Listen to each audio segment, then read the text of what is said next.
का हो बतिया बुझ का बुझी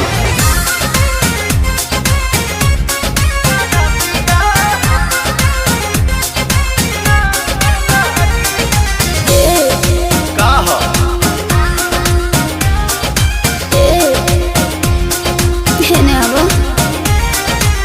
बैठल हो सादावा से आजाना रूम में चानी जानहानी संगे काट मन सुन में आओ ना बैठल हो सादावा से आजाना रूम में चानी जानहानी संगे काट मन सुन में हो चला कमर के भीतरे हमहू बानी हिटरे मजा तो के मिली जैसे आगी तो जब धन हो सारा दिया ना लागी मजा मिली तो दिया ना लागी जब धन हो सारा दिया ना लागी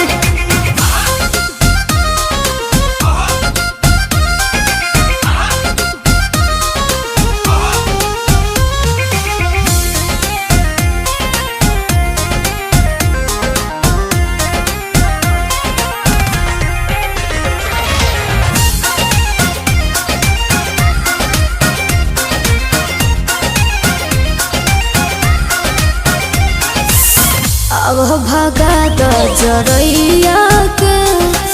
कम नहीं पड़े रजैया के हवा पता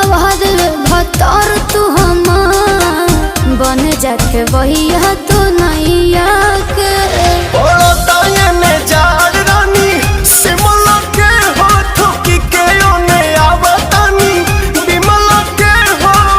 सजल व्यंजन करे द मनोरंजन मनवा भइल बा हमरो बागी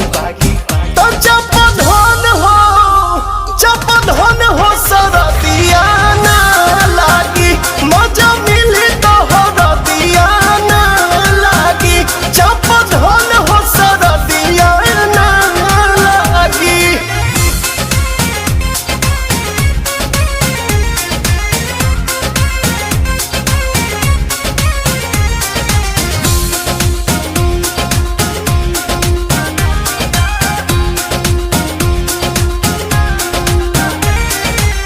मेहर के होते काहे का पहतर देह कठुआइल खाली भापतर चूल्ही में लवना डाली तो पोतर